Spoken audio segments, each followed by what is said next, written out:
Thanks so much for the lovely introduction, Maggie, and thank you everyone for being here. Thanks in particular to my classmates, the class of '84, who invited me event. And I'm very proud to be able to represent our class here, but I can see that there are many unfamiliar names, so I want to thank everyone who has made the time to attend as well, because I know that time is very precious. And also want to thank a few non-St. Louis people whom I know and whom I personally invited. They know themselves, my support group, so to speak. So thanks everyone. And I think this topic was chosen because at this point, as Maggie mentioned, with the second wave upon us, there is so much happening, and a lot of people are still confused about what they should and shouldn't be doing, and whether this is something that is going to affect everyone. But the reality is, whether you catch COVID or not, it is possible to be healthy. And the key is how we stay healthy in spite of the fact that we are in a pandemic. And that's what I wanted to emphasize in the course of this presentation today. So just on a lighter note before we start, I don't know whether my t-shirt is visible, but the St. Louis girls definitely know what this t-shirt is. I hope you can see it on the camera. Yeah. For those who are for those who are St. Louis girls, we're celebrating our 60th anniversary. I say we're still celebrating because I believe that our school turns 61. This whole year is a year of celebration. And I haven't had the chance to wear the t-shirt because I didn't go for the anniversary celebration. So I thought that this was a good opportunity to do so. So definitely repping St. Louis today. On that note, I think we can start. Maggie, if you can please project the slides and share your screen. Sure.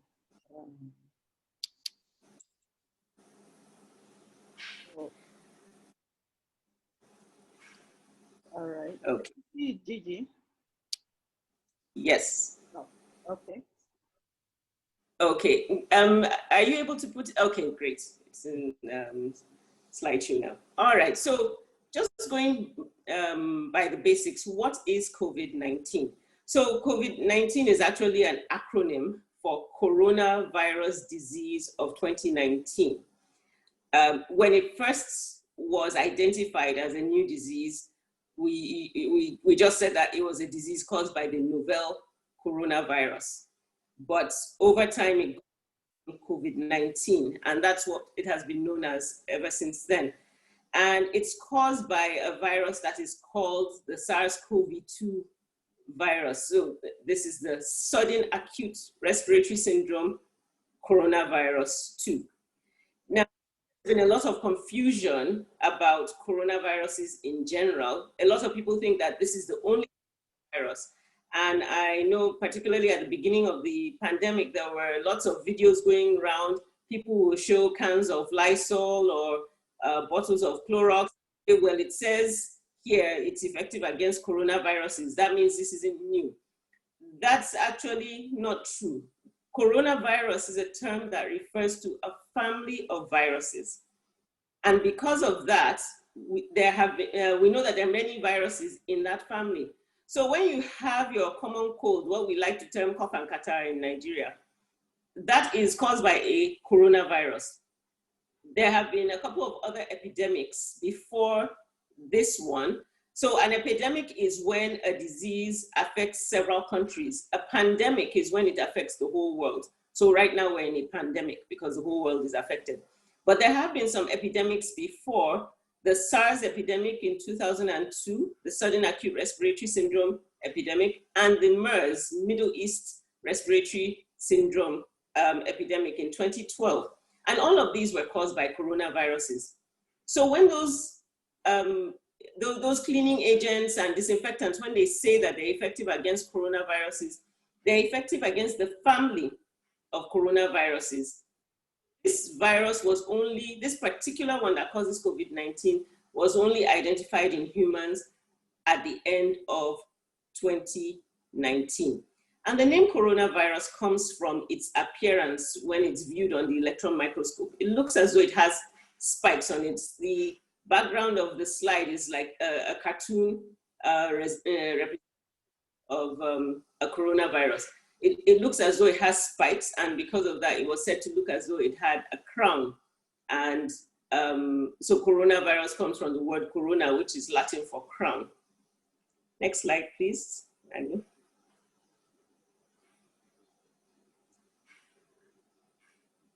Okay, yes, this one. So how does COVID-19 spread? So it spreads from person to person. We know that the initial cases were thought to have come from wild animals in a wet market in Wuhan, in China. But ever since then, it has been spreading amongst human beings, not from amongst animals, or not from animals to humans. It's amongst human beings from person to person, and it spreads by droplet transmission.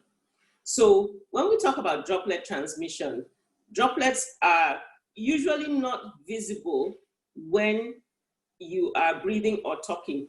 Your breath comes out in the form of droplets. You can only identify those droplets normally when you are breathing onto something like a mirror or glass, or when the weather is very cold, like Jos or Pangshin Hamatan, Plateau Hamatan, and your breath comes out and you see it physically. That's when you know that this breath is actually made up of moisture. But normally when you're talking and so on, you don't realize that there's a lot of moisture that you're breathing out each time you take a breath. So when you breathe out droplets. When you talk, you also spread those droplets. Now, talking spreads more droplets than breathing does. And particularly when you voice consonant sounds. So sounds like P or sounds like F, you know, those sounds come out with some force, and more droplets come out with those sounds. You also produce more droplets when you're singing. So at the beginning of the first wave, there was a particularly well-known scenario where a whole choir, several, actually not the whole choir, but a large number of members, large choir in the US were affected, and several of their members died after they had had a choir practice of a few hours, because they were all singing, even though they put some distance, but they were in an enclosed space and they were singing, and many of them caught COVID-19. Coughing, because you cough with, it also produces more droplets, and sneezing produces the most and also makes the droplets travel the furthest, because the sneezing is with quite a degree of force. So the velocity of the sneeze carries the droplets, carries a lot more droplets and carries them further. So the, well, I say the degree of risk for transmission of COVID-19, if there's a person who has it, increases in the order in which I've presented it on the slide. There is some concern with the transmission of droplets through contact.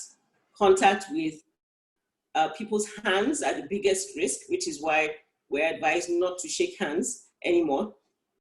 Contacts with certain surfaces. So some surfaces like wood actually carry the virus for much longer. Some surfaces like aluminum only for a few hours. It varies depending on the surface. So as much as possible, in a place where people sit and talk a lot and so on, it's probably not the best thing to touch the surfaces, or as soon as you touch surfaces, you wash your hands. But generally speaking, it hasn't been proven that people catch COVID-19 from touching packages. So there was, at the beginning, there was a lot of fear about people who order from Alibaba and bring things from China. Is this virus being carried on those packages from China? No, we don't see a lot of transmission that way, or it hasn't been proven actually that there's any transmission that way. And nobody has been proven to have caught it that way, or by shopping in terms of what you pick from the shelves, or by shopping. The risk with shopping is more the people where you're shopping as opposed to the items that you're buying. I think that's what I should clarify. And then eating food as well hasn't been proven to be a source of the virus. When a person is exposed to the virus, what happens is that it typically will enter through the mouth, the throat, the nose, or the eyes. Now, it's not so much because of the droplets going in through those areas. It is because those areas are covered by a special kind of, I don't want to say skin, but a special kind of tissue called the mucous membranes. So you know that all the 4 areas I mentioned are wet. So these areas normally produce fluid, saliva, or tears in the eye, or catarrh in the nose. Those, the lining of those places is called the mucous membranes. And there's a special receptor on those mucous membranes called the Ac2 receptor. Now, its purpose is completely different in the body, but it is what the virus actually attaches to. So the virus, once it comes in contact with the receptors, is taken into the cell. And when there's enough exposure, when there's exposure to enough of the virus, then you have enough viruses inside cells that the immune system isn't able to deal with them. And that's how the problem starts. So we see a lot of information on WhatsApp and social media. Oh, drink hot water with lemon, or drink hot water, steam, and so on. The truth of the matter is that none of these things has been found to be effective. And the reason why they're not effective is because this virus is not sitting on the surface of those mucous membranes waiting for your hot water or your steam to come in contact with it. Once it comes in contact with those receptors on the cell, it is incorporated into the cell. So anything that you're now doing on the surface is not going to be effective. It's not going to make a difference with the to the virus. So there's a lot of information on these things. They really, unfortunately, do not help to prevent the development of COVID-19. The biggest defense that each of us has is our immune system. And the immune system is what fights anything, any type of virus, any bacteria, anything that's harmful to the body that comes into the body.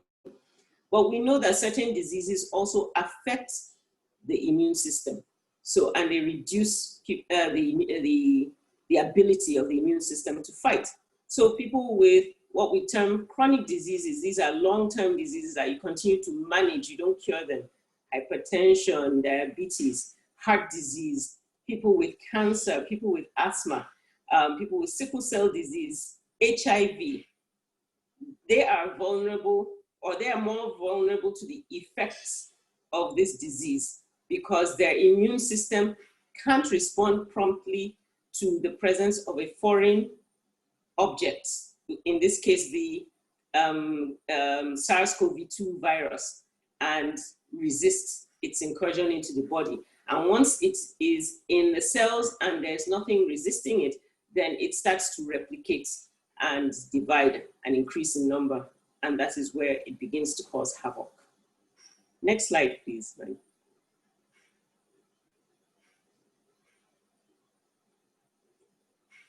So when we talk about the symptoms of COVID-19, the whole scenario continues to evolve because truly we found that there are so many symptoms that have come up during the last year, since it has been a year now since COVID-19 first manifested. So many symptoms have come up that we can almost say that there's no symptom under the sun that somebody has not had with reference to COVID-19.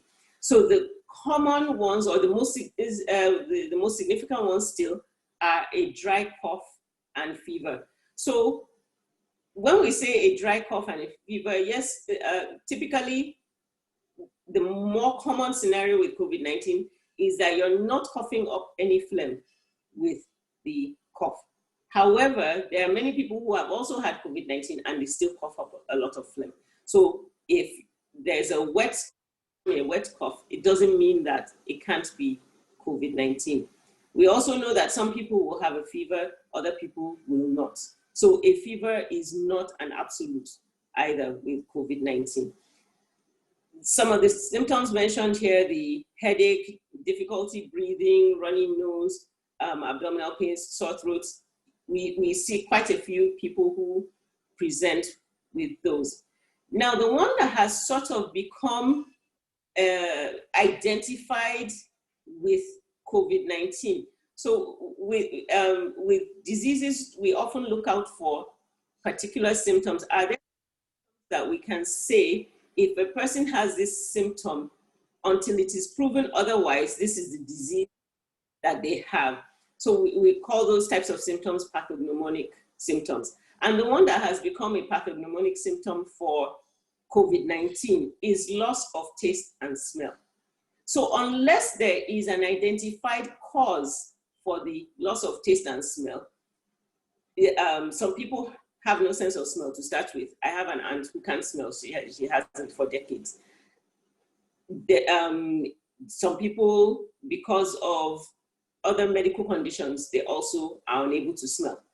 But if there is no such situation causing that loss of smell or loss of taste, and especially when it comes on suddenly. So typically, if there's a disease process, it would have been going on for some time. The person has had this symptom for some time. But when it comes up rather suddenly, that they can't smell or taste, then it's more likely to be COVID.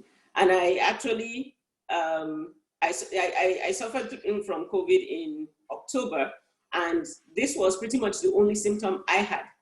So at the time that I was diagnosed, I was asymptomatic.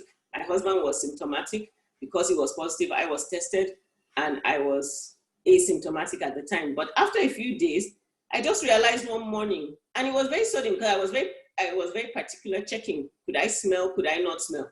And so one night I could smell clearly, and then the next morning I applied and realized I couldn't smell it.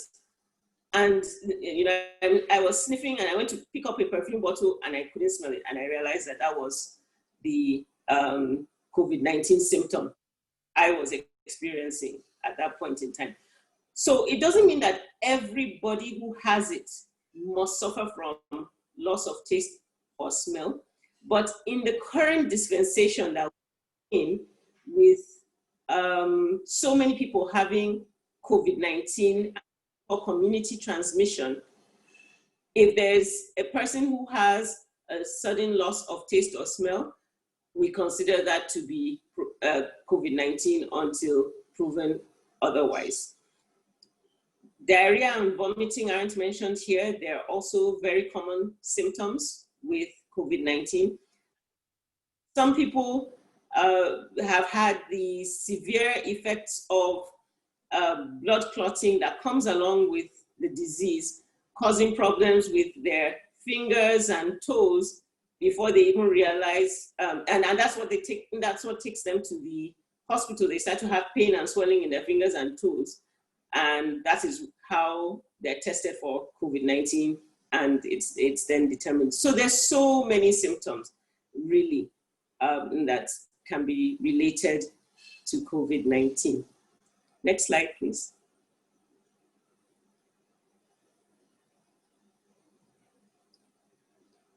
So what do I do if I have any of these symptoms? One of the things that I will want to emphasize is that people shouldn't panic. We are in an environment where testing is still relatively limited. Free testing is available if you are symptomatic. So if you have symptoms, you can call the NCDC, you can WhatsApp them, you can send them an SMS, These slides will be available after the talk, so all these numbers will be available.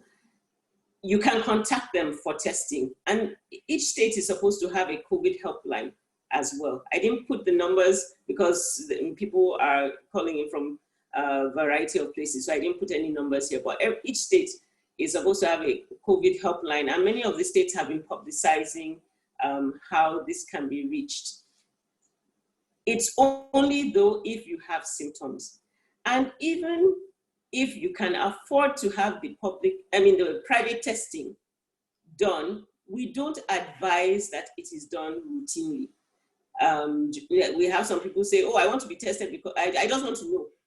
It's really not a good use of those resources because the resources are limited and they are costly. So really, unless there's a good reason for testing, we don't recommend testing. And the same thing with calling the lines. We'll hear some people saying, oh, I just want to call them and see whether the line is working. Well, if thousands of people are calling them to see if the line is working, then the people who really genuinely need their help cannot get through because the lines are all occupied by people who are testing the system. So please don't test the system, and please don't call if you don't have symptoms or a family, or there's no family member with symptoms. If you have the symptoms, or there's anybody in your family or your household with the symptoms, then please contact the NCDC or the COVID helpline in your state. One very important thing is when there's a suspicion of COVID-19, you have to isolate. So there are two terms that keep being used in, almost interchangeably, quarantine and isolate. They mean slightly different things. Quarantine is if it is suspected you have a disease, but it has not been proven. So really, if you have not been tested, the proper thing is you are quarantining yourself until a positive result comes, and then it becomes isolation. But it is very important that you don't mix with the community. And that's also a reason why it is important for people to test if they seem to have symptoms, or if they are in a household or close contact with people who have had symptoms. The reason is when you don't know if you are positive, you will continue doing your normal activities. You will go to the market or supermarket, you will go to work, you will go to the bank, you will do all the things you normally do. And then you are very generously spreading the virus in the course of doing those things. So when it is confirmed, even from the time that it is suspected that there may be COVID-19, it is better to stay home. And even where there are symptoms and you need to see a doctor, it's important to try to call your health facility first or call your doctor first. Don't just show up. When you just show up, you may be putting of those health workers too at risk. Not all health facilities in Nigeria have the correct protective equipment or PPE that they should have. Not everybody is prepared for the possibility of a patient with COVID-19 crossing their doorstep. Should they be? Yes. In an ideal situation, everyone should be. Where I work, we tell our workers, assume that everybody has COVID-19 until proven otherwise. So our nurses are always in their protective gear. We try to do teleconsultation, so consulting by phone and so on. And I'm aware that there are many private hospitals that also do the same thing. So if it is possible, and especially if your hospital has that option, please make use of that option first and always call. Don't just show up on the doorstep of your hospital or clinic and say, I think I have COVID-19. It's not the right way to go about it. It is better to call and also call your healthcare provider. When a confirmation of COVID-19 is made, then it's also important to confirm whether household members should be tested. And I say that because it's not in every situation that every single member of the household is going to be tested. There is some, what we call a household varies from place to place. So some people have a guest house or a boys' quarters, and the people in those places don't even mix. Or even in the same house, if it's big enough, there are people who don't interact necessarily. But for the average home, in most cases, there will be a need to test other members of the household if there is a positive case in that home. The other thing is your close contacts. And by close contacts, we mean people that you have been less than a meter away from, less than 2 meters away from, for at least 15 minutes or more. So just walking past somebody is not considered exposure, sufficient to be an exposure to COVID-19. You must have been in close contact with the person. Maybe you sat and you were gisting for a long time, or you were working together on a project, or there's something that made you have to have, or you drove somewhere together. That's when it will be considered to be a close contact. But it doesn't mean that you have to call every single person that you may have passed by, or your neighbor that you spoke to across your fence, or they were in front of their gate, you were in front of your gate and you spoke to them. No, it is not, those would not be considered close contacts. But if you are positive, please let those who are close contacts know, because then they can look out for symptoms themselves and also find out whether they need to be tested. Next slide, please, Michael. So prevention, the biggest one, and we can't, there's no way to overemphasize it, is stay home as much as possible. We say that the virus does not move. It is people who move it. So it is really that person-to-person movement that spreads this disease. I tell people that COVID-19 is a disease of human behavior. And the reality is that if we don't control our behavior, this virus will continue to have control of us. No matter what vaccines, no matter what treatments we have, it will take a long time for this vaccine to go away if we don't learn to modify our behavior. We need to stay home as much as possible. I'm not saying don't go to work if you don't, if you need to go to work, or don't do essential things if you need to. But really, it becomes a matter of essential things. Non-essentials should be thrown out right away. In this era, really, over Christmas, people were admonished, don't travel, don't go visiting. And yet we had all the buses to every part of Nigeria full, all the planes full. People were traveling all over the place. And now I hear people say, well, how did this thing happen now? How did this thing come? We're the ones who carried it far and about. And unfortunately, we are seeing the consequences of that activity. So you need to tell people not to visit you at this time. Now is not the time to have visitors. Now is not the time to attend weddings. I'm shocked that even with the limitations on public gatherings, we have weddings going on in Lagos, 500 people, 800 people. And then you see the videos or the photographs and nobody is wearing a mask. And it's just unbelievable that people can be, frankly, so irresponsible. That's the reason why the slogan from NCDC is because it does require our being responsible for our behavior to make this stop.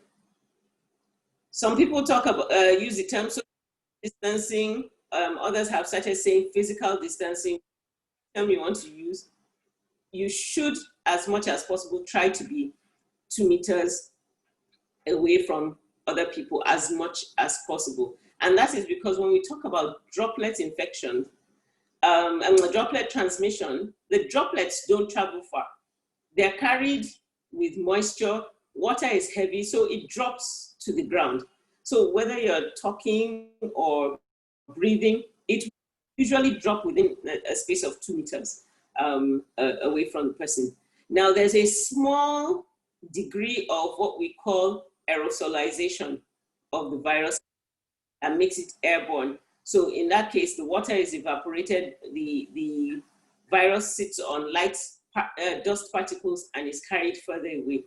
But that actually is responsible for very, very few infections in the general scheme of things. It's still mainly the droplets that fall within a short distance of the person from whom they came. So keeping a distance away from people is very important. You need to wear your mask and you need to encourage people around you to do the same thing.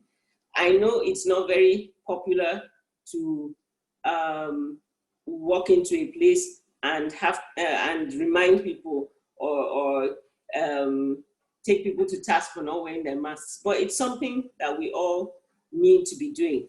The interesting thing about masks, people think that masks are used to protect themselves. That is actually not the case. My wearing a mask protects you from the virus. Because when I wear a mask, then my droplets are contained within my mask and they don't come across to you. So your wearing a mask actually protects you very little from other people because viruses are tiny. They pass through the spaces in fabric. Those spaces are like highways for them. So my wearing a mask does not mean that any viruses in a person talking to me, for example, cannot come through. They can. But when I wear a mask and the other person wears a mask, then the viruses, the droplets are contained on both sides. And then the amount of virus that gets through is actually very little. Because much as we say the viruses pass through fabric, when they're coming out, they're carried in those droplets. And when those droplets are trapped within, then they stay on the inside, they don't go out. So you're in the wearing of mask. So the reason why I'm emphasizing this point is that don't feel when you go out, well, I'm wearing my own mask. If everybody else decides not to wear them, that's their own problem. But Rana, it's not that way. Other people have to be wearing their masks for you to be protected. When you wear your mask, you are showing care for others and protecting them from the disease. We talk about practicing respiratory hygiene or cough etiquette. So when you want to cough or sneeze, it's important, many of us, the reflex is we cover our mouth and our noses with our hands. That's the reflex. That's what we sort of grew up doing. Or you put your fist to your mouth to cover. That's actually the wrong way to do it because when you do that, you transfer, those droplets just go straight onto your hands. And then you are going to transfer the virus from the droplets that came onto your hand onto the next thing that you touch. So it's important that when you cough, sneeze, and you're caught unaware, you do it into your elbow, your arm up, and do it into your elbow. Because when you cough or sneeze into your elbow, then those viruses don't get to your fingers. You are not going to rubbing your elbow on surfaces or on items. The other aspect of cough etiquette is have tissue. You can sneeze or cough into the tissue. And then the best thing is to flush it down the toilet. If you can't, to throw it away into a dustbin and preferably a covered one. So cough and sneezing etiquette, the respiratory hygiene, knowing that we're always going to have people who sneeze and cough. We ourselves will be subject to sneezes and coughs, but we can help to reduce the spread of these viruses. And there's this there's this, will I say that it's now popular to say you're bringing in a company to come and disinfect your whole premises and so on. It's not very useful. That's just the truth. It's expensive. They make money from it, but it's not very useful, because how long does that chemical, whatever they're using, whether it's ethanol or bleach, how long does it last on the surface? Some will say, oh, they're using something that is going to last for months. I'm not aware of anything that is approved that works against the coronavirus, and particularly the SARS-CoV-2, that will last for months. What is more important is disinfecting what we call high-touch surfaces in your homes, your offices, and public places.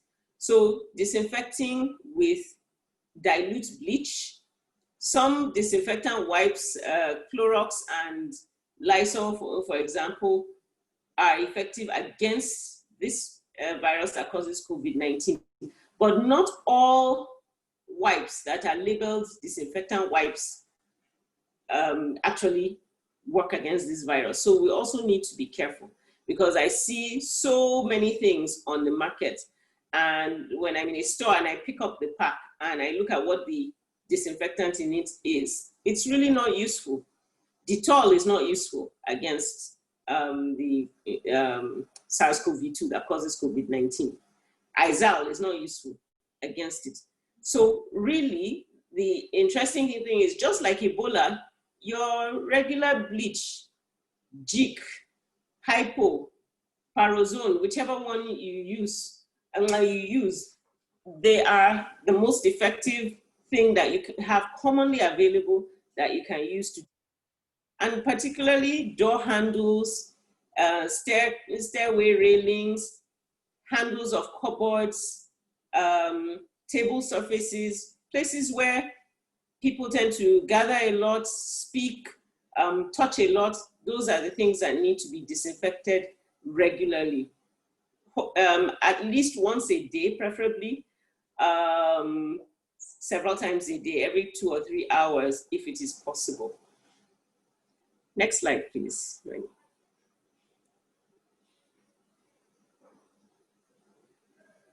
So just a reminder of some of the health and safety tips that we're already very familiar with. Washing your hands is one of the most effective things for preventing the transmission of COVID-19. And that applies to so many other diseases as well. If we all recall 2014 with Ebola, we were told to wash our hands. When we look at countries that have influenza, a lot of influenza, washing of hands is also the main thing that prevents the spread. So washing your hands is key. It is in situations where you don't have access to soap and water readily that you should be using hand sanitizer. Hand washing with soap and water is still the preferred hand hygiene method. Hand sanitizer should be secondary if there's no soap and water available. Wearing a mask, I've already spoken about extensively. Don't touch your face. As I mentioned earlier, the virus goes in through the mucous membranes, and once and because it goes in through those places where you have easy access to mucous membranes are your mouth, your nose, and your eyes. So don't touch your face so that the virus cannot migrate, or in the course of touching your face, don't touch one of those areas. Cover your sneezes and coughs, as I described before. Avoid close contact as well. Use your own supplies. Don't share phones with people. You know, we're so used to, you get to a place and they say, okay, call, the gate man is calling the owner of the place, and madam, talk to him or something, and gives you the phone. Tell him to put it on speaker and speak that way. Or make your phone call yourself. Don't share phones, don't share pens, don't try not to share objects in general with, as much as you can. And if you must, immediately afterwards, before you even touch anything else, you wash your hands or use hand sanitizer. And you need to clean your own items frequently, especially our phones. Our phones, even without COVID-19, one of the dirtiest items in every household is the phone, the mobile phone.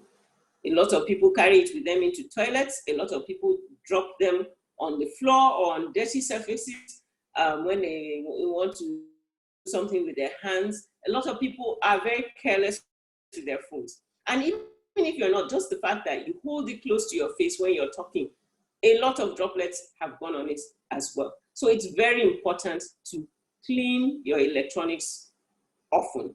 If you can do it daily, excellent.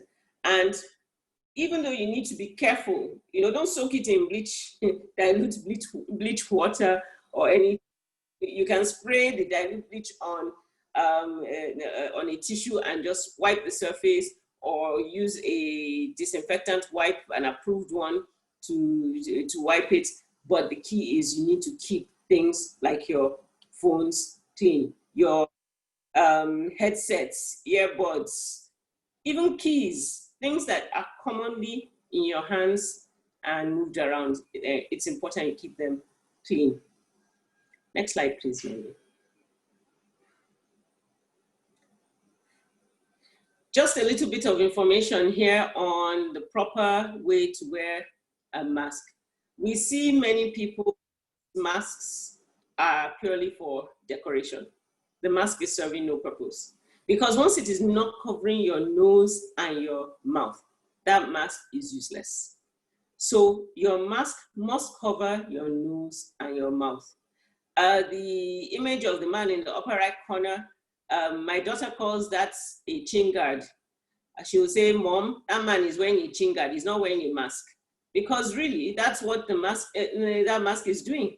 It's protecting his chin. It's not preventing any droplets from escaping. So it's useless in that position. And you also should not put your mask in that position if you want to eat or do something briefly and bring it back up. If you want to do something that requires your mouth, you remove your mask completely. So you wash or disinfect or sanitize your hands, remove your mask. When you finish eating, or for whatever reason that you removed it, you put it back on again. And it's also important that children below the age of 5, this says below the age of 2, but most recommendations are below the age of 5. You don't put masks on children because number one, you don't know the reason for it. Their hands will keep going to it. You're not supposed to touch the front of your mask when even as adults. You're not supposed to touch the front of your mask because that is the part that has been potentially contaminated by other people. So you don't touch it. But children will continue touching it, playing with it. Some may choke on it because they put it in their mouths and so on. So it's not recommended for children. Next slide, please.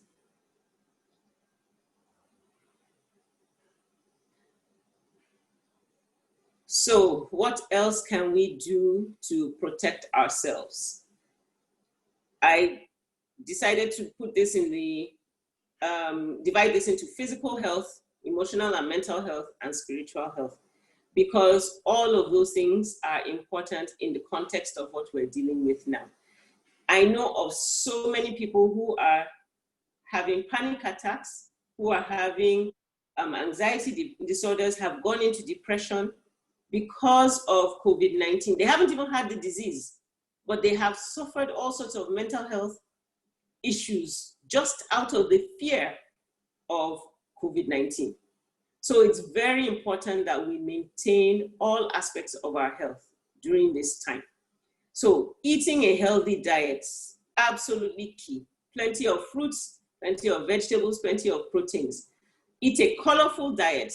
We say you should have as many different colors in your food as possible. So not just green vegetables, red peppers, orange carrots, orange fruits, purple eggplants, whatever it is, but you should have a lot of variety in your fruits and vegetables.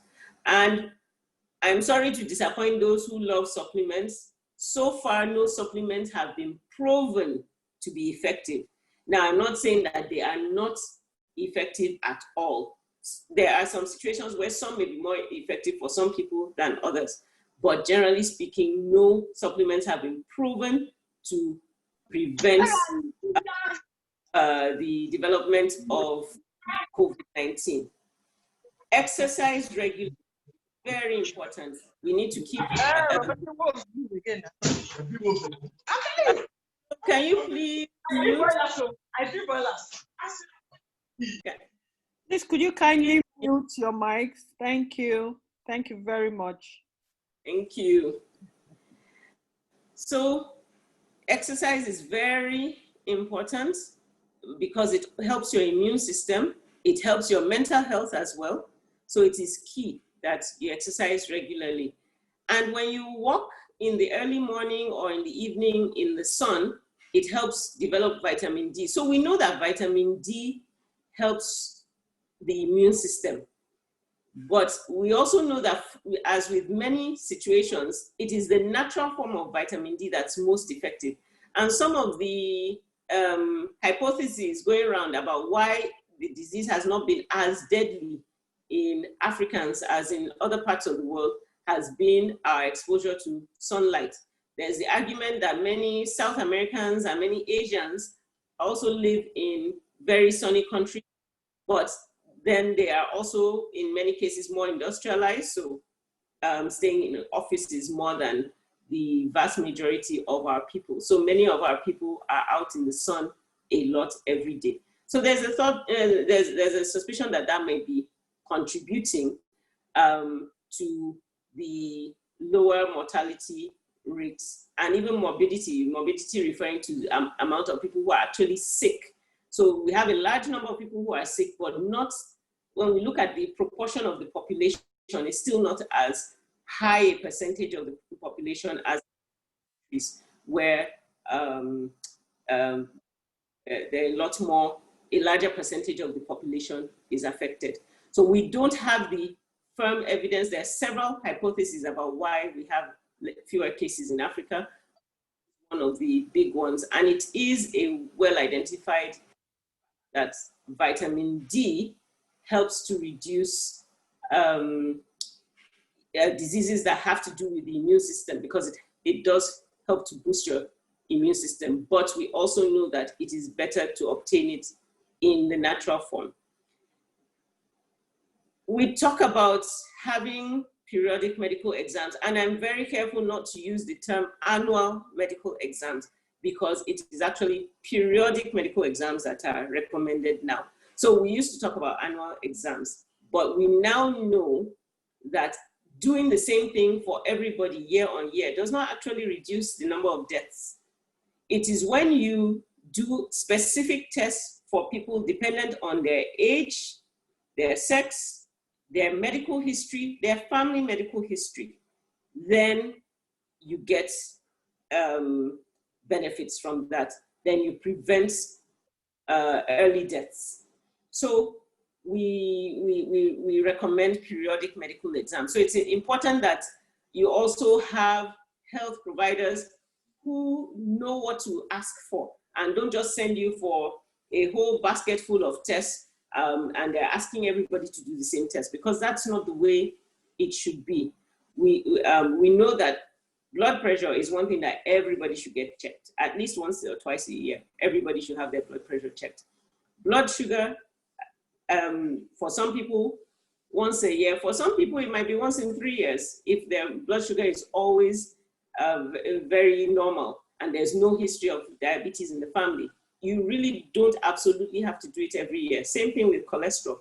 Some people's cholesterol is so low that they're advised to check in 3 years, not annually. Pap smears for most women to prevent cervical cancer, usually every 3 years. Once you have had 2 negative Pap smears, usually you should be having Pap smears once in 3 years, not annually. Mammograms over the age of 40 should be every 2 years. Colonoscopies for some over the age of 50 would be every 10 or 15 years. So you can see that the interval for the different tests is different. And these tests are not exhaustive. Some people, if you're hypertensive, what we're going to be checking, we will be checking annually. We'll be checking blood pressure annually, we'll be checking blood sugar annually, cholesterol annually, and we'll be doing some other things, and ECG and so on. But if you don't have high blood pressure, we don't need to be checking those things as frequently. So that's why we call them periodic medical exams, because not everybody needs the same thing all the time. And your physician is supposed to listen to you, check your history and so on, and determine what you need to have done and when. Around the emotional and mental health space, in this time when there are lockdowns and we're saying don't visit people and don't let people come to your home and so on, it is very, very important to keep in touch with family and friends. Fortunately, social media helps in that regard. There are some areas where social media does us a disservice, but in terms of keeping in touch with family and friends, you can do video calls, you can do audio calls, you can chat.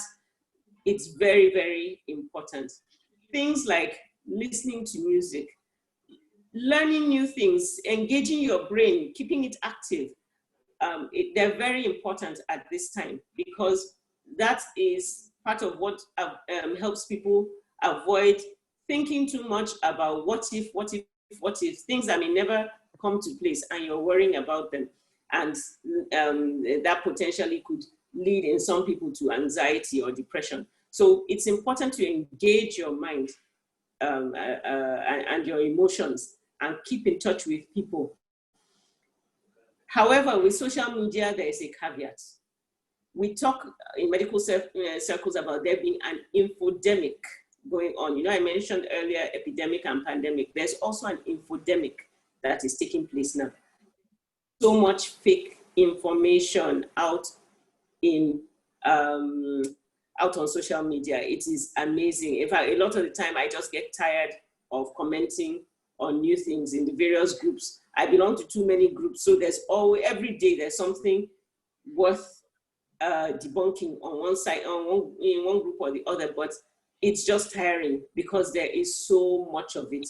And even things that you don't expect people to believe, 5G causing COVID-19. We don't even have 5G in Nigeria, so where is our own COVID-19 coming from? The G, 2G, 3G, 4G came, they didn't bring COVID, it's the 5 that is bringing COVID, you know, so things like that. And you don't really expect that people will believe these things, but people believe them. Oh, the West wants to wipe out the African population. So all this time we've been taking our children for vaccination for measles and typhoid. Why didn't they use that to wipe out our children? Do we produce any vaccines? We don't. So why is it the COVID one that they now want to use to wipe out our population? You know, so there's so many things, there's so many conspiracy theories.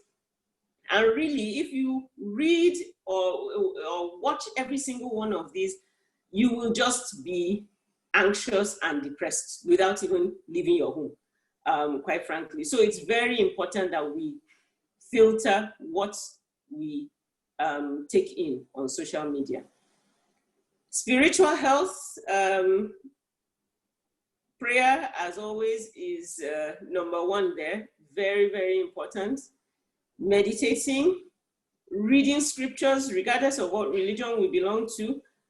There's always some form of scripture that we have and we should keep in touch with to maintain our spiritual health. At this point in time, we really are not emphasizing physical fellowship, but where there is online fellowship, my church has online services. It started before COVID, hardly anybody used to attend. And now with COVID, a lot of us are attending because the reality is that even in church, we know of too many cases of people who have caught COVID in church, unfortunately. So fellowship is important and we emphasize it, but find other ways apart from face-to-face to also fellowship with people. Next slide, please, Maggie. So I'm just going to round up by talking about vaccines here, because I know that there are a lot of questions about vaccines. And over 200 have either been developed or are in development at the moment, and about 4 dozen are currently in clinical trials or have concluded clinical trials. For those who have been following information about vaccines in the news, some names that we keep hearing: Moderna, Pfizer, the AstraZeneca and Oxford University ones, Sputnik, Covivax from China. So there are many countries that are developing vaccines. South Africa is developing 2. Lots of vaccines being developed all over the world. They all come in different forms, and there are different types of vaccines as well. For the majority of them, it appears that 2 doses are required, but you have a few that will be single dose that are still undergoing trials as well. So next slide, please.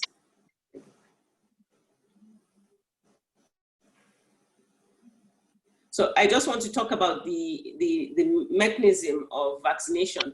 So I think the analogy that I like to use about vaccination is that vaccination helps your body recognize its enemy. So it's like you have your military guarding your borders.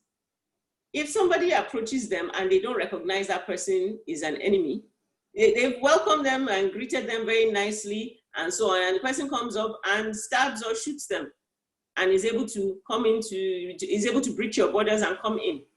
So with a vaccination, essentially what is happening is you are teaching your defense forces how to recognize the enemy.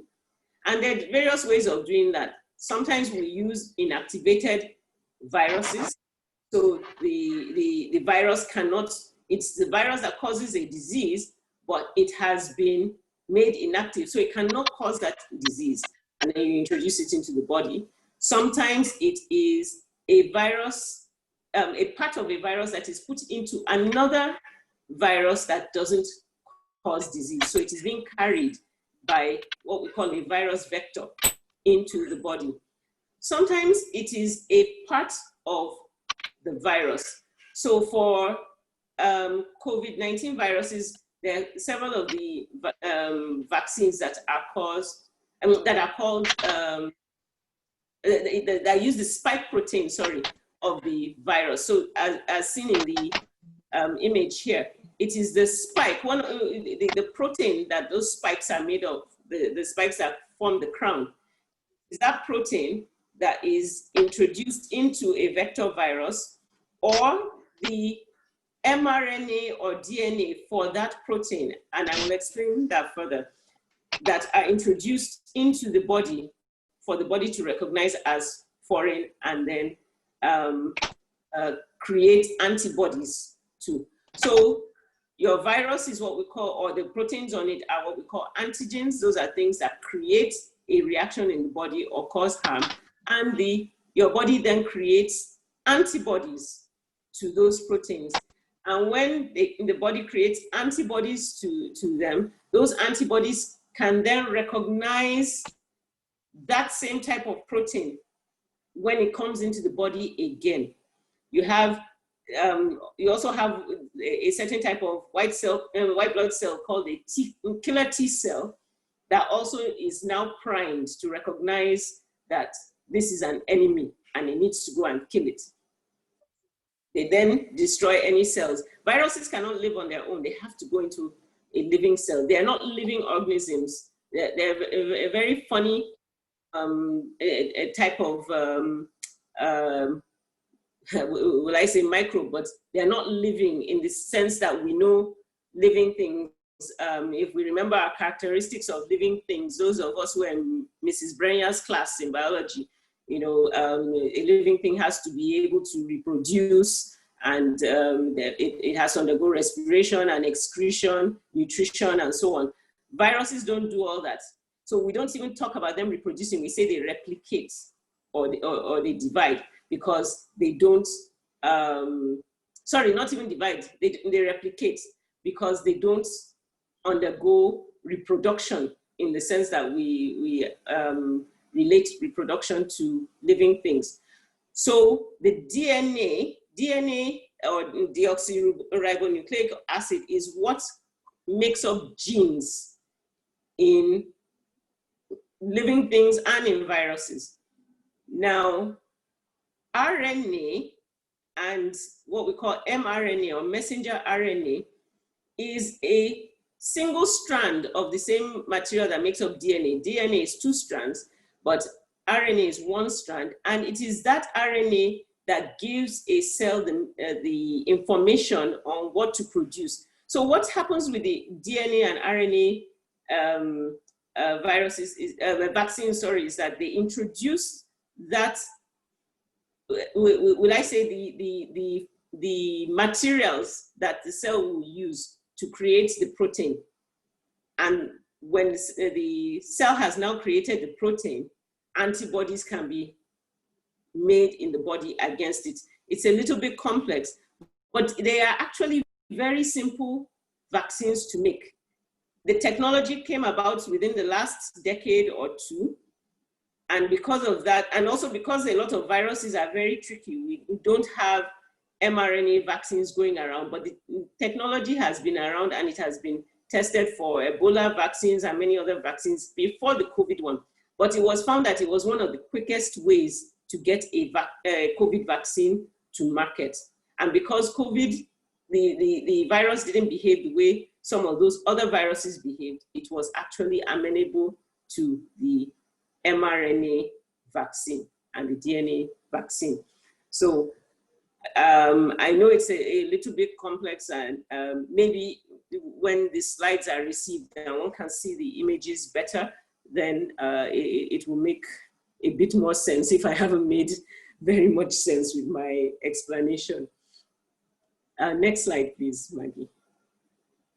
And I think that will be the last one.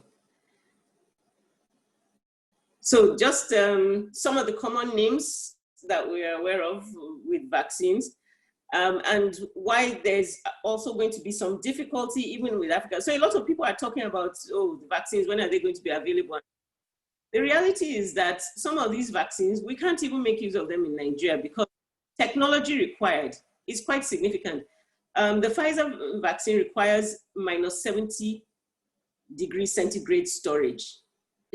I'm not even sure we have any. I'm aware of some private have -40 degree fridges and some government labs as well. I'm not sure about the -70, whether we even have in Nigeria at all.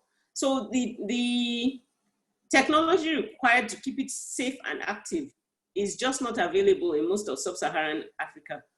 Now the Moderna, -20 degrees, it's easier for us, but it's still, the average village in Nigeria does not have storage of -20, and it's 2. You will not find -20 necessarily.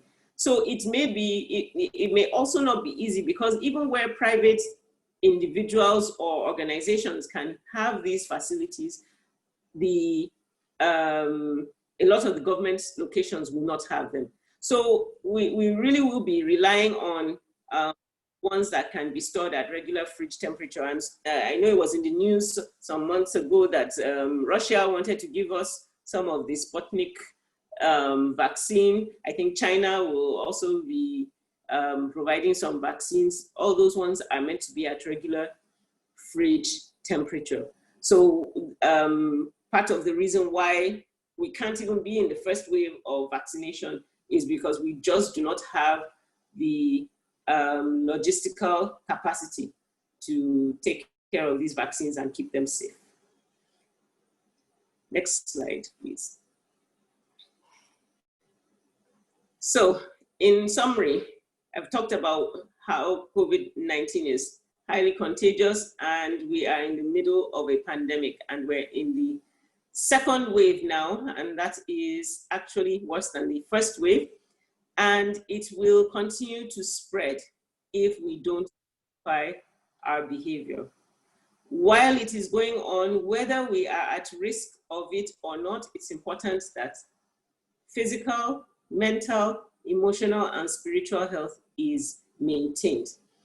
And the vaccines that are being developed now, they may help, to either slow down the pandemic, or if we are fortunate, eliminate it altogether. But it's going to take months for enough people to be vaccinated. So on that note, I would like to say thank you for listening, and I will be happy to take questions.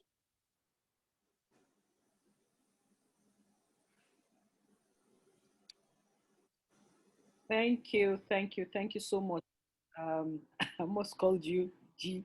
Thank you so much. That's fine. I'm still Gigi.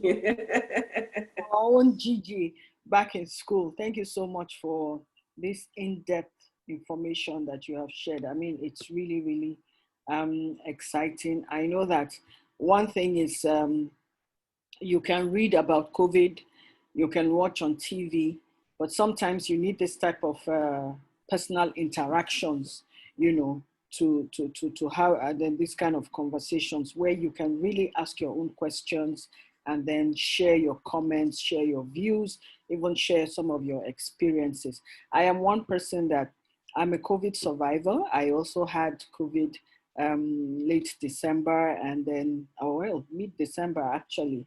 And thanks be to God, I survived. So there's a lot of experience to share. And that's why I tell people it's not a death sentence. You can survive, you can, but you need to take care. You need to put things in place for your own care. This is not the time to be careless about your personal hygiene and so on. And this is not the time to be careless about kids also. We just have to keep taking care. So thank you very much once again. So the floor is open. You can ask your questions. You can either drop it in the chat box, or if you want to ask a question, please raise your hand and then you will be asked to, you'll be given the floor. Who wants to go first? Okay, so there's a question in the chat group saying, thanks for this presentation. Is there a risk of a severe allergic reaction of the vaccine? Okay, thank you for the question. With any medication, there's always a risk. Now, what has been found so far, though, with millions of people being given vaccines so far in countries like the US, the UK, Canada, there haven't been many severe allergic reactions. Now, also remember that the vaccines vary, so they're not identical. As we saw on the charts, I think 2 of those ones were viral vector vaccines, 2 were mRNA. You have inactivated vaccines. So what is used to carry the active part of the vaccine also varies depending on the mode of operation of the vaccine. So the fact that a person doesn't react to the Pfizer vaccine does not mean that they won't react, for example, to Sputnik, and vice versa. So there's no guarantee with anyone, quite frankly. But the vast majority of so far have been only mild reactions. Some people, so the type of reactions you get with any vaccine, your arm may be sore, there may be some muscle aches, just a feeling of being a little bit unwell for a few days. That typically has been the nature of the reactions that people have had after receiving the vaccines.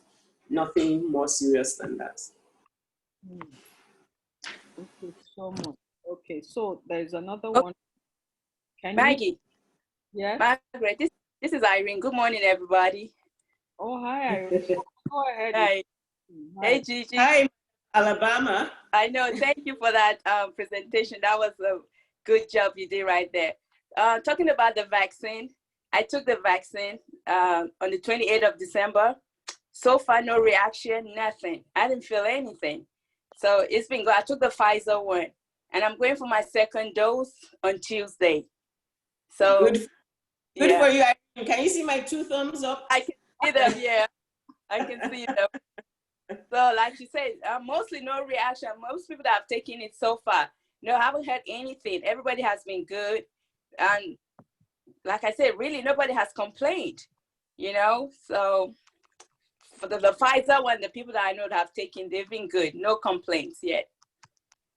That's good to hear. Yeah. And I will say that's been the experience.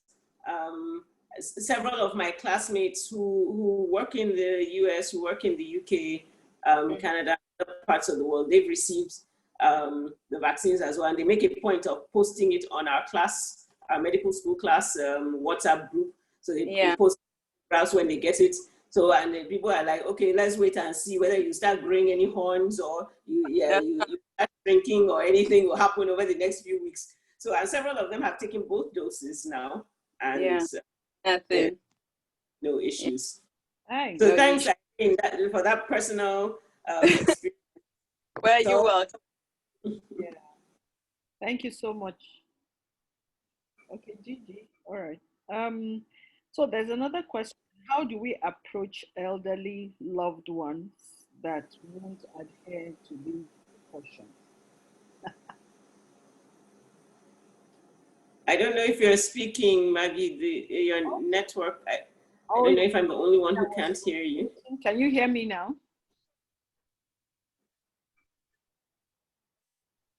Can you hear me? Can you hear me now?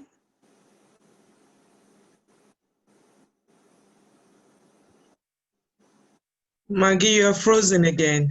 Oh, dear me. My goodness. Okay. Yes, we can hear now. We can hear you, but we can't see you. You can't see me, but you can hear me. As long as you can hear me, that's cool. Yes, we can hear you. Okay, we can see you now. So, so I said the question is, how do we approach elderly loved ones that won't adhere to these precautions? How do we approach these loved ones elderly loved ones that won't adhere to these precautions? I think that's a very important. Did you get my question? I hope you heard me. Yes, I did. And it's a great question because it's a very difficult situation. I have a colleague whose mom probably had it and mama would just not listen to anything she was being told. And it was like, no, don't leave home, don't go to church. And she's like, no, in fact, I don't have it. And nobody I know has it. You know, so it's really difficult. There's no doubt. And there's no good answer to that. It depends on the relationship you have with the person. Some people with explanation will be willing to will be willing to make the necessary changes, and some will just adopt the mindset of, no, you don't know what you're talking about. I know there's nothing wrong with me and nothing can come near me. And some will even take the attitude of, well, I'm elderly and something has to kill me. So if this is it, this is it. It's very, very difficult. I think we just have to stand our ground and keep at it.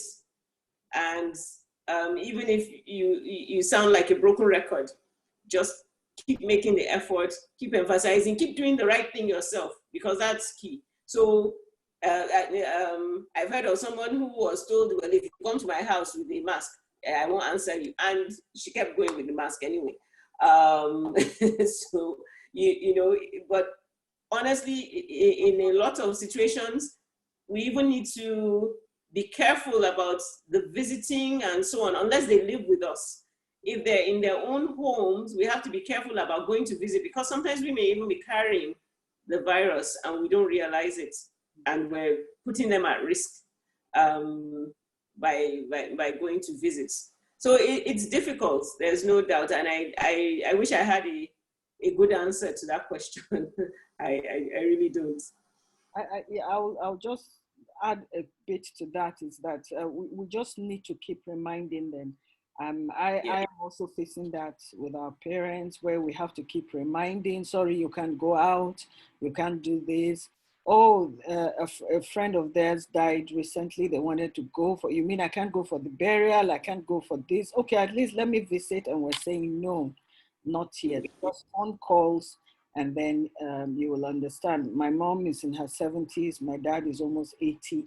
So you can imagine the apprehension. But one of the things we have done is we have this disinfecting spray. So even if sometimes you can't control visitors from coming, but as soon as they leave, you have to disinfect, the whole place. So at least I've taught them that and they do it. But we have to just keep, reminding them, helping them to understand why they are at greater risk. And what a lot of parents don't also understand is that it's a lot of worry for the kids. They don't know how much we worry, so they just think, I just want to go out. It's just, I'm not going to, okay, I'll wear my mask. I will maintain a safe distance. But then you have to keep reminding. It's difficult for them to adjust to the new normal, but gradually it will get there. So thanks so much, Gigi. Just to add to what you said, Maggie, is when people come to your house or when people go to visit them, let them know that they must make everyone wash their hands or use hand sanitizer as they come into the house. That is a must. And everybody should be wearing a mask as well coming into the house. So those are some of the ways that we can help to reduce our own risks and for them as well. So even if a lot of our parents don't live alone, there tends to be somebody else with them. So even if the parents are reluctant, we need to train the other people who are at home with them that, look, even if mommy and daddy are not keen on this, anybody who comes in through the door, make sure they wash their hands. They must have a mask on. In my home, I have sanitizer near the door. Luckily, my visitor's toilet is right across from the front door. And then I have a pack of masks as well. So anybody who comes in and doesn't have a mask, I have a mask for you. So you're not having a mask is not an excuse. I will give you one, so because sometimes you need to have workmen and so on come, get some work done. You just can't avoid it, but you have to maintain the safety. Thank you so much. Thank you, Gigi. Okay, so there's another question here. Pregnant women are said to have decreased immunity. Does that make them more susceptible to contact COVID-19? Is there a particular trimester that makes them more vulnerable? There was a part at which you broke up. I think what I heard you say was that pregnant women are said to have decreased immunity. Are they more susceptible to COVID-19? Is that correct? Yes. Okay, so there's still some controversy on that. Some studies say pregnant women are not more susceptible. Others say they are more susceptible, but it is not as dangerous as something like Ebola, for example. We know that with Ebola, catching Ebola is pretty much a death sentence. We weren't making efforts to deliver Ebola babies because once a woman who's pregnant catches Ebola, she's not likely to survive. But with COVID-19, right off the bat, the issue became, okay, when you need to do the deliveries, how do you do it? When you need to do CS, how do you, because the women survive, they do reasonably well. So I'm not sure that they are necessarily more susceptible, but there are some women who, because of the changes in immunity when they're pregnant, will have more severe disease than a person who isn't pregnant. So we're always careful about that. There's also the fear, and I'm not sure that there's any particular trimester, but we also know that there are babies who are born and when they're tested, they are positive for COVID-19. Initially, the thought was that they catch, the majority catch it just during the process of being born or immediately after birth. I think there are 1 or 2 case studies now about the possibility of intrauterine infection where the baby may have caught it before delivery while still in the womb. But basically, both mothers and babies typically do well, even when they have COVID-19. The death rate is not higher than the general population.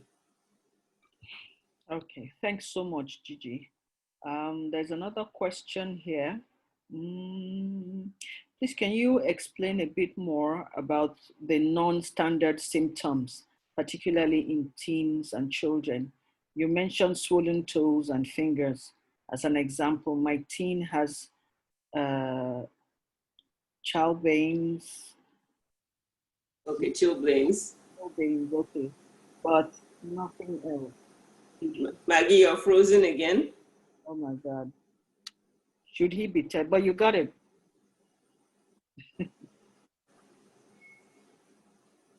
So should he be tested?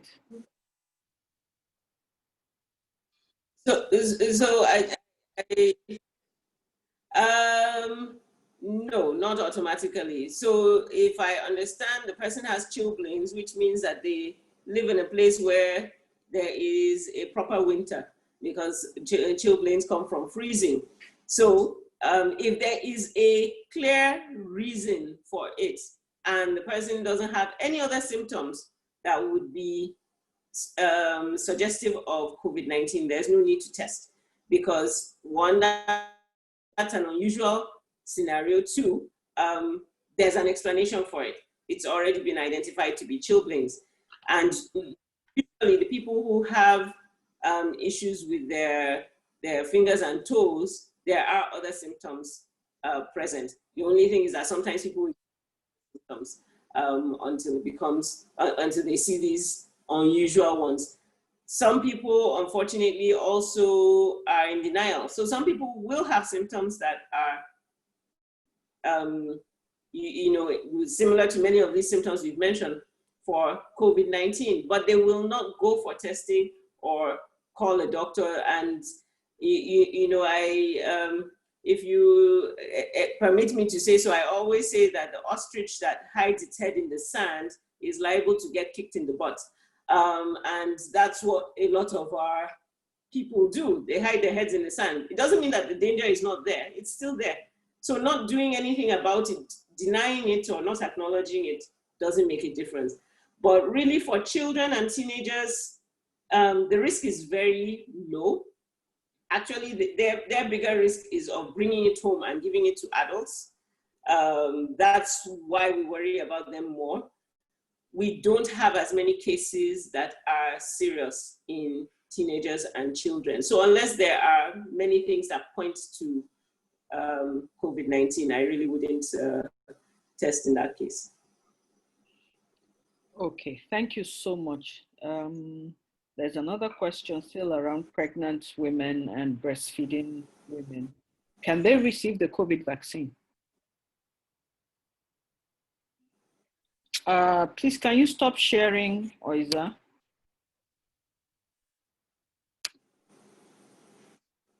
Yeah, sorry. We'll come back to you, Oiza. I think you want to share the US experience, but let's finish with these questions. So can breastfeeding women and pregnant women receive the vaccine? So for now, the recommendation is no. And the reason for that is not because any harm has been found to occur in pregnant and breastfeeding women, but because we just don't know.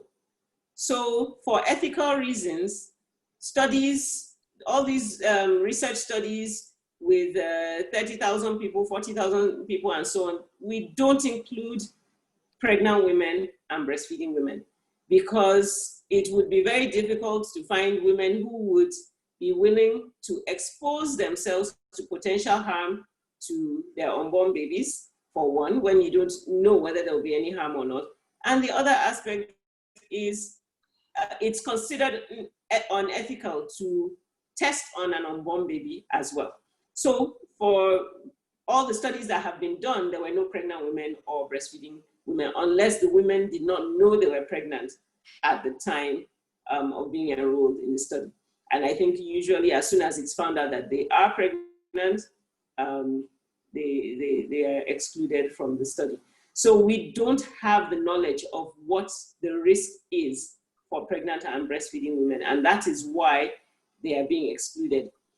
On an interesting note, I was in a talk on the COVID vaccines with the Canadian College of Family Physicians recently, and they mentioned a site, an Instagram page for a doctor who works with pregnant women.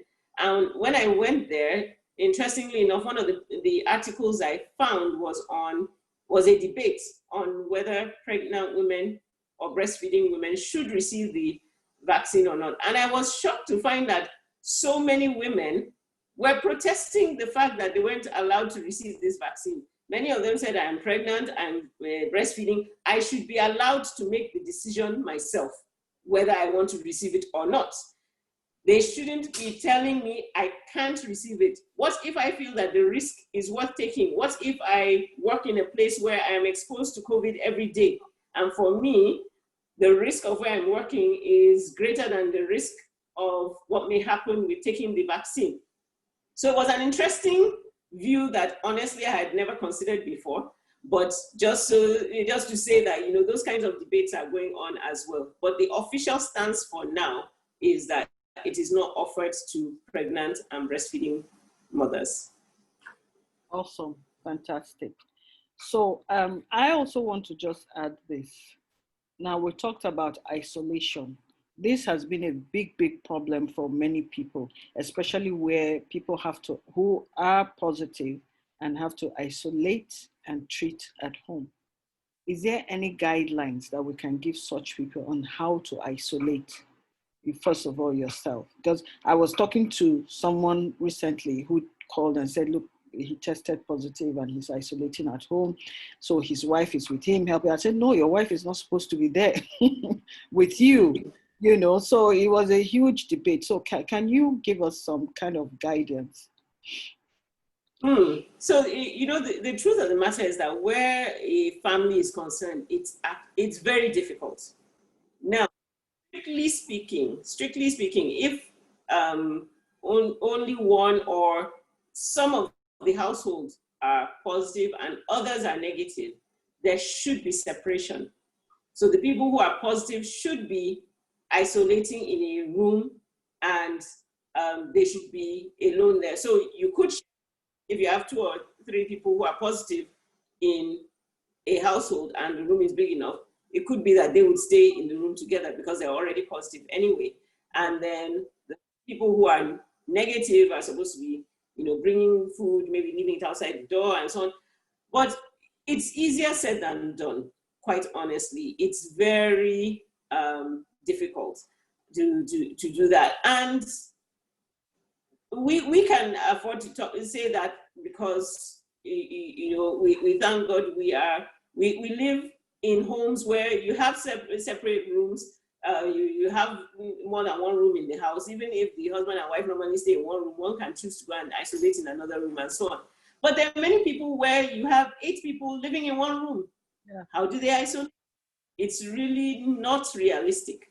And I think that was part of the reason why a lot of states were reluctant, even when they started becoming overwhelmed, to approve home care for people who were positive and not isolate everyone. But the reality was that after a while, I think most states now have allowed home care because they just cannot cope with the large numbers of positive people. So if a person is positive and has mild symptoms, or even moderate, but they're still manageable at home, provided there's somebody to oversee, then they can be at home.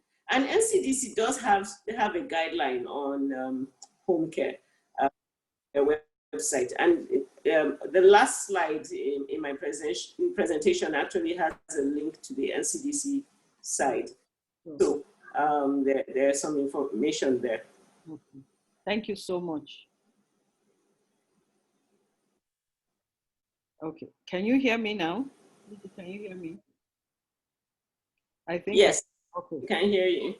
I Yeah. think I'll just share a little bit of my own experience because, like I said, I came down with COVID last month, and I went through the 14 days isolation. It's like Gigi said, it's not easy at all because you have your loved ones who some don't understand. If you have younger kids, the younger kids don't understand why they can't come near you, but then that's how it is. I live at least in my own spacious space. So I isolated in a room where there is a bathroom. So I didn't have to share a bathroom with anyone. And then we put a table right in front of the door outside. So that's where my food is dropped, every morning or whenever I have to eat, I pick up my food. And then when I'm done, the tray is put outside again but whoever is coming to pick up the tray has to spray the disinfectant, or what do you call it? We have to spray everything, all the plates. They had to wash separately, keep them separately. So they were not mixing my plates with other people's own. And it was very tedious, but I had to do it. So we did our best, not to have any contact, with each other. So it's very, very important that people know how to isolate. And then one thing I also tell people is when you're going into isolation, it can be very, very tedious being in one space for 14 days. If you have access to electrical gadgets, please take in your computer, keep yourself busy, keep listening to music, listen to something, watch a film online or something, because it can be really tiresome. A friend of mine who just came down with COVID, he's a pastor. He said, "What am I going to be doing here for 14 days, for crying out loud?" I said, "Well, think about it like a retreat for the Lord." You are going into a 14-day retreat where you are going to be listening to God and God will be talking to you. Just psych yourself that you are on a retreat and let your church, your congregants know that I'm not on my way, I'm on a retreat. So that's how we've been able to play around. So every day I keep checking. He said, I'm really, really resting for the first time. I've not slept the way I've slept, so it's also how to, psych yourself, because really 14 days are difficult. It's very, very difficult. But like you said, isolation, it varies. If you live in a communal space where there's so many people around you, we just have to manage and just be careful. I also want to just say something about because one thing I notice is that people don't test early when they start showing symptoms or when they think. So people just leave it until it gets to a very, very serious stage. The moment you start suspecting, if you test early and then you're... Maggie, I think you're frozen again. Oh my God. Can you hear me now?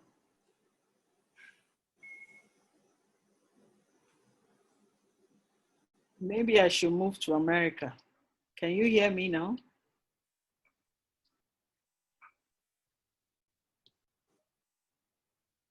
Okay.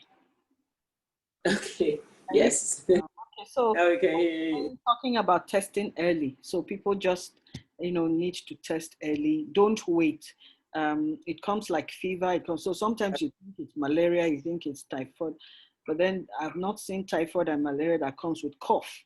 So that was my first suspicion. What kind of fever comes with cough? So we had to go and test. I had tested before, a few days before, because I had been exposed to someone who had it, and it was negative. And I was like, oh, wow. But a few days later, I started showing symptoms and I went to retest and it turned out positive. So it's good to test early once you start having suspicions. Like I said, let's debunk this thing that, oh, it's a death sentence. It's not a death. I talk freely about it just to let people know it's not a death sentence. You can't recover.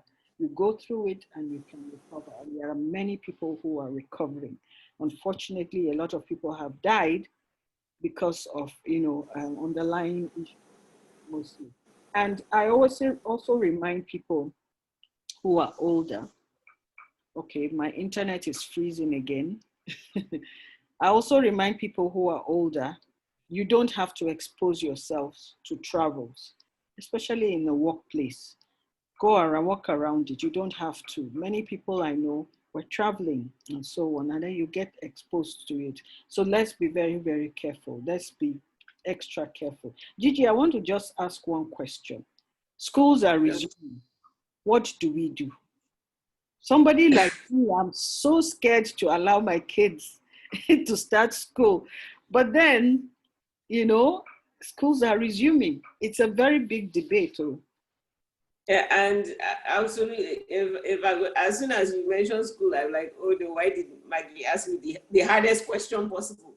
Because honestly, it's there's no easy answer. Mm-hmm.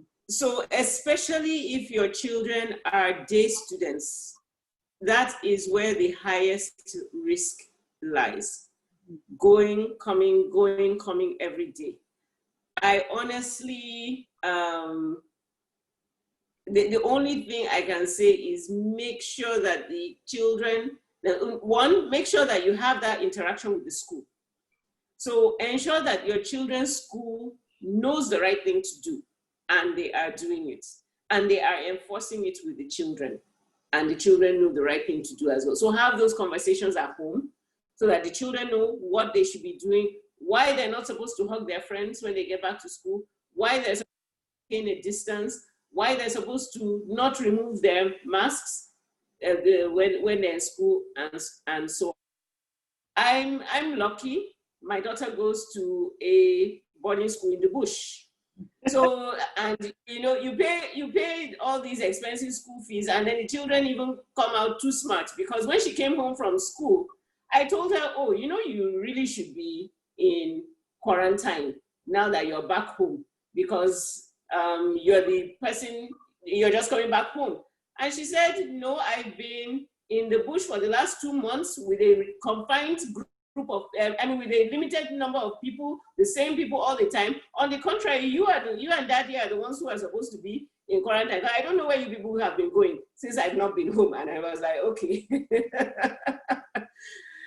But she had a point, which was really where they are. The good thing is it's far from town, but that's not the reality for the majority of people. Where the only thing they can do is make sure that the school is following the recommendations, and your children are also very much aware of why. And sometimes, because they also, if they're teenagers and they hear that, well, it's not harmful for teenagers for the most part, they thought so what's the big deal? But when they understand that, look, it's not just you, it's grandma and grandpa, it's your great aunt whom you love so much, or it's your teacher who has hypertension. Sometimes when they can relate the risk of their own exposure to the effect it can have on other people, then they're more attentive to making the right choices. But the biggest thing we can do, honestly, is just pray at a time like this. All right. Thank you very much. There are still 2 more questions before we go. The first one is, why is testing so expensive in Nigeria? $95. This is why people don't want to test or sell, and then are now selling fake results. So, number one, as I mentioned before, if you are genuinely sick and in need of testing, testing is free. Yeah. You do not have to go to a private laboratory to be tested if you are ill. The government labs are still testing. NCDC has a presence in every state, and many of the states also have their own labs in addition to the NCDC lab. I don't know how many labs we have in total now, but I know that at the beginning of COVID, we had only 2 labs that were testing. We rapidly went up to 6. at the last count, I think we had 63 or so. The last time I checked the number, so there may be more now. So the truth of the matter is that there are many government-owned labs available. You don't have to go to the private lab. The private labs are actually meant to be for people traveling or for those whose children are returning to school and the school insists they must have a test and situations like that. It's not meant to be if you have symptoms. So the way I look at it is, if you're traveling and so on, then just consider it that your ticket is more expensive. Add 100,000 naira to the cost of your ticket, because going and coming, you have to do the test. Quite frankly, you know, that's the requirement the government has put in place. But the cost of the test, it actually is not much more expensive than you will find in other parts of the world. My daughter did a test in Canada, $150, because she wanted to travel to Nigeria. It cost her $150. So the cost is actually commensurate with the private labs in other parts of the world. And Lagos is the most expensive place. Lagos is where it's 50,000. In some other states, 39,000. I'm aware of, I think 42,000 in some places. So it's not everywhere that's 50,000. Some places are less than that.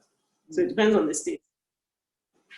Yeah, in Abuja, I mean, some private labs, it's about 39,000, 40,000, thereabouts. And but one of the frustrations I've had is, to be honest, some government facilities like hospitals where you go to test and then they don't get back to you. You know, I couldn't take my home help to my center, my office center, because she's not my dependent. So I took her to a government facility.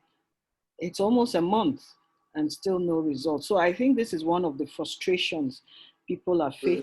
And then somebody even has just said it's frustrating that government agencies take too long with the results, and this increases the chance of spreading the disease. So this is one of the frustrations a lot of people are facing. You go for the test, but then you don't get the results. So how do you know whether you're positive or negative? Yeah, so. I agree completely. It's very frustrating.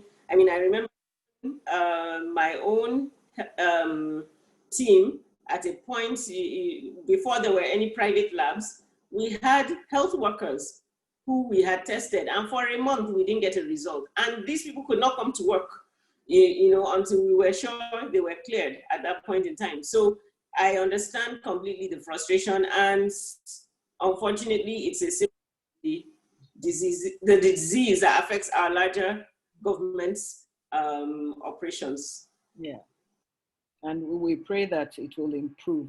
So the last question we have here is, what do we do with staff who are not living in? I guess you're talking about staff who come and go, right? In your home or in school. In any place, the key thing with this is education and behavior.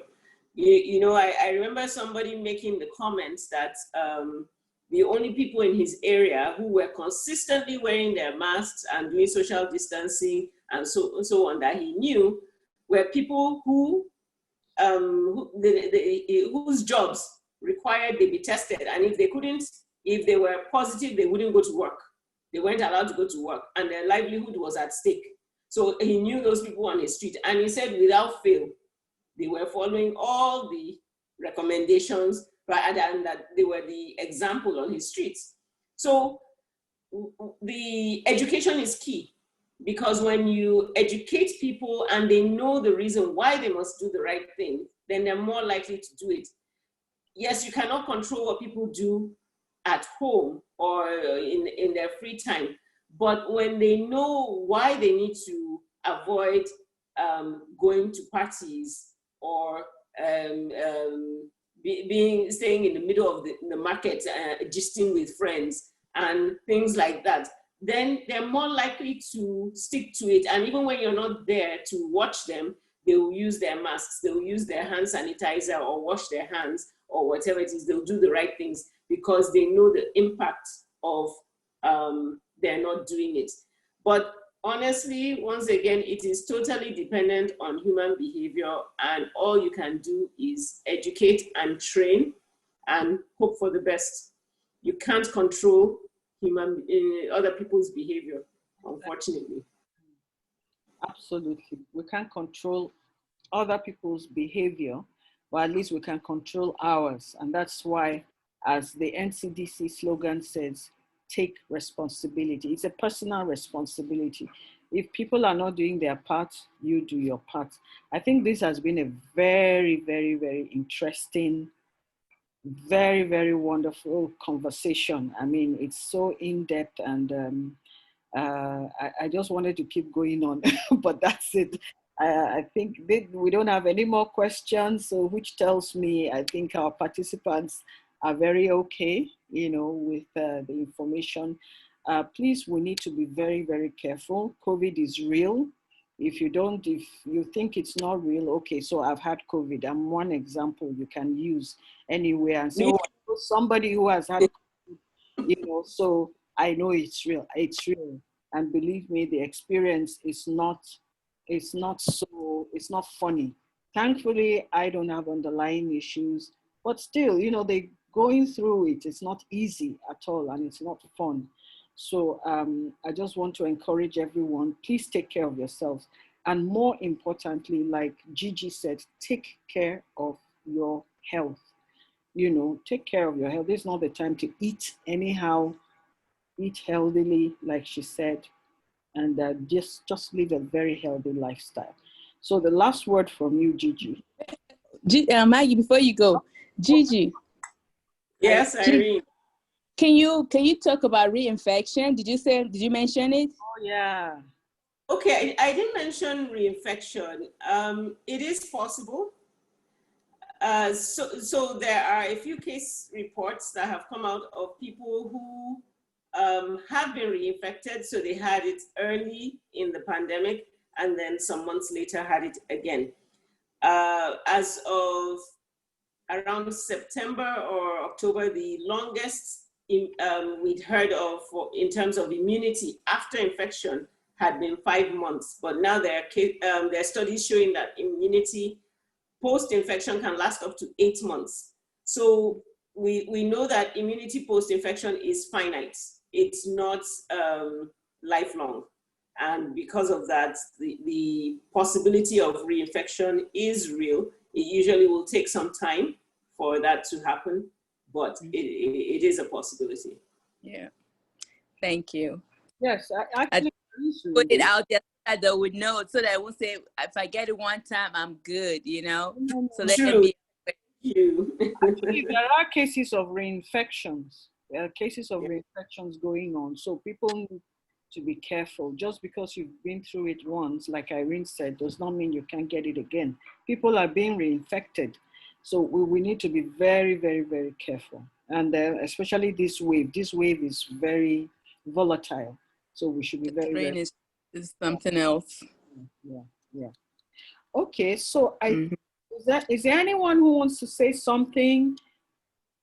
If you want to say something, anything. I just want to say thank you. It's been really informative. Good job. And really very useful. Okay. My name is Inya. Just to say thank you for this great conversation. Fantastic stuff I've learned today, and I'm sure it's the same for everyone. So thank you so much for answering all those nagging questions. I wish a lot more people were here, but it's fine. Thank you once again. Thank you, Inya. Thank you, Grace. Thank you, Irene. Funnily enough, Grace and Irene, my old besties from back in the day. Most of you are on the call. Nice to hear your voices. Yeah. Yes. Hello, everyone. Before we go, thank you, Dr. Jike. Nice seeing everyone after a very long time. We refuse to let us you, Toyin. What did you say? Are you dancing? You can show What? now. I did from the beginning. I did show my face. I will show it again. Yes. Yeah. Thanks for sharing everything. I must let you know that during the first wave, because I work in A&E, I've seen a lot of COVID. I see them every day. In the first wave, I was on isolation twice. The first time I was on isolation, they were not testing. So I don't know what it was, but I had to go on isolation. Now, the second time I was on isolation, that time I knew it was chest infection.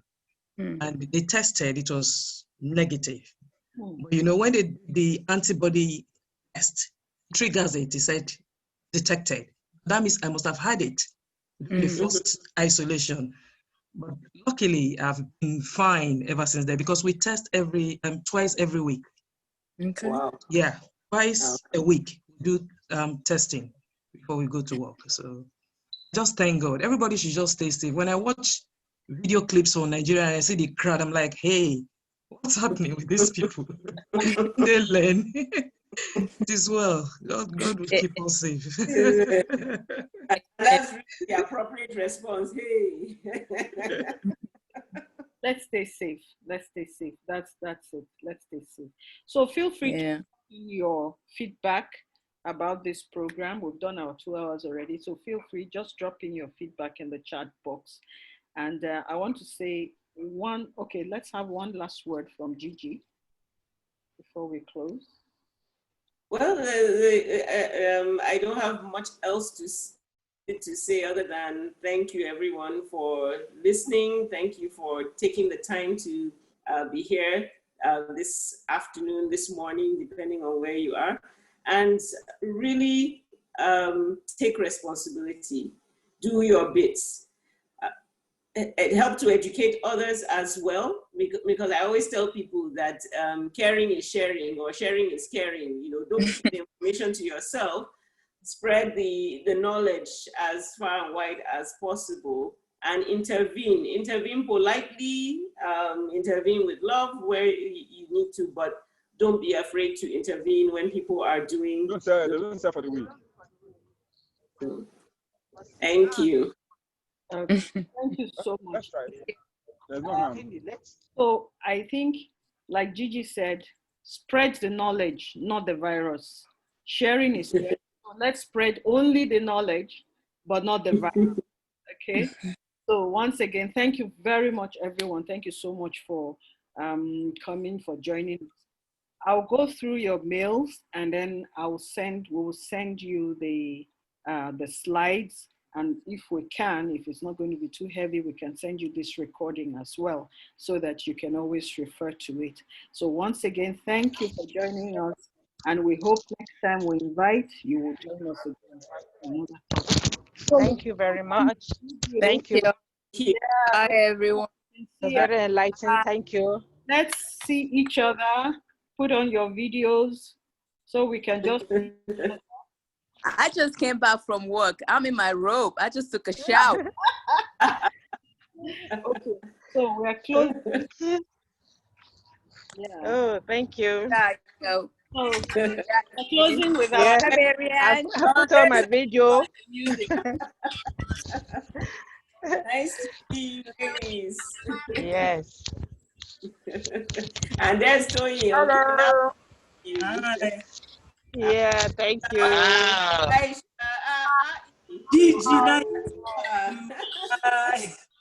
We need more enlightenment like this. We need more of it.